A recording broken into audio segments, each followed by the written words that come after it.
Magandang araw po, welcome po sa aking channel, Nov9 TV. Patalas sa 10. Meron po ba kayong mga properties na napapabayaan or non-performing assets?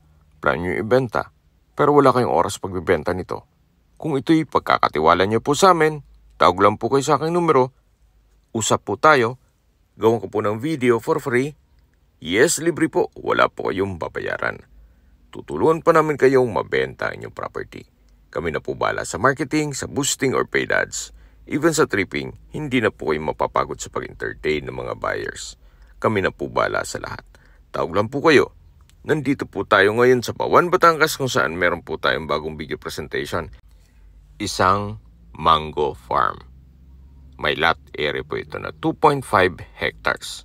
Mula po Barangay Road, meron po itong frontage na 100 meters. Ito po'y titulado, kaya wala po kayong maging problema sa documentation o sa transfer ng title. May access na rin po dito ng tubig, kuryente at internet provider. Dalawa po ang entry at exit points nitong property. Pwede po kayong dumaan sa Muson at pwede ring dumaan sa bayan mismo ng Alitagtag. Kaya maganda po itong gawing subdivision o di kaya'y housing.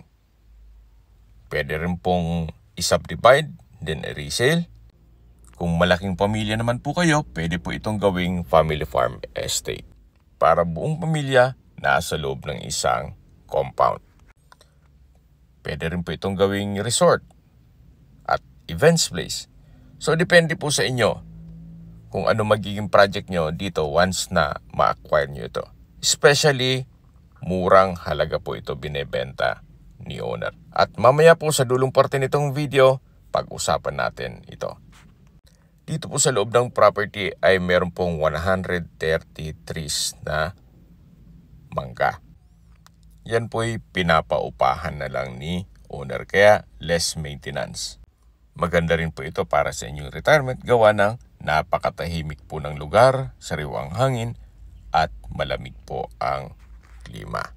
Ito po yung nasa matas na lugar. Ang estimated elevation above sea level ay 586.6 feet.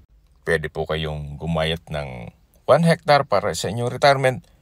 Then, magbilang lang tayo ng 3 to 6 years.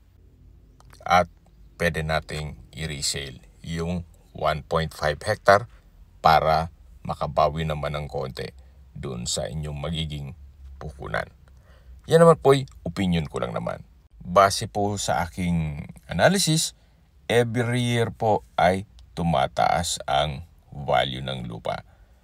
Kaya maganda pong mag-land banking na kayo habang mura pa po ito binebenta. Nasa gitnang parte na po tayo ng property kung saan ito po'y patag na patag pa rin po. Sa mga skip po ng video, summarize ko lang po. Ito pong property ay nasa Bawan, Batangas. May lot area po ito na 2.5 hectares at mula po sa Barangay Road may frontage na 100 meters. Meron pong 133 na tanim na puno ng mangga sa loob nitong property at may dalawang entry at exit point. Pwede po sa bayan ng Alitagtag at pwede rin sa Muson. May access na rin po dito ng tubig, kuryente at internet provider. Gawa ng meron na rin pong mga kabahayan dito sa area. Patag na patag po ang lupa, kaya usable po lahat. Wala pong masasayang. Habang naglilibot po tayo at pinagmamasdan niyo po itong buong property, pag-usapan na natin ang distance, location at travel time. Mula po sa bayan ng Alitagtag, ang distance is 5.6 kilometers at ang travel time is 10 minutes. Mula naman po sa Muson o sa Paliko, Balayan, Batangas Road, ang distance is 1.5 kilometers at ang travel time is 5 minutes. Mula naman po sa bayan ng Bawan, Batangas, ang distance is 6.9 kilometers at ang travel time is 15 minutes.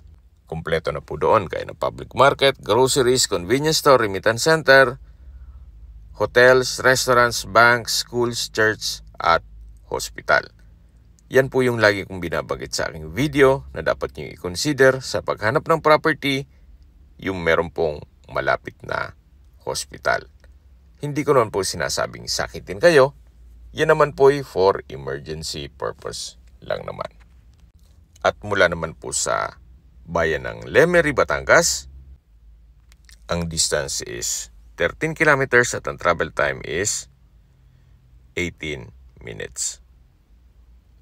Kumpleto na po doon gaya ng public market, groceries, convenience store, malls, at hospital. Even beach resort. At kung manggagaling naman po sa Manila o sa airport, ang distance is 97 kilometers at ang travel time is 1 hour and 58 minutes. Okay, sa presyo na po tayo. Binibenta po ito ni owner sa halagang 850 pesos per square meter. Kung may mga katanungan po kayo, tawag lang po kayo sa aking numero. At sa mga kababayan naman natin na sa ibang bansa, meron po akong Telegram sa mga iPhone user man, may iMessage.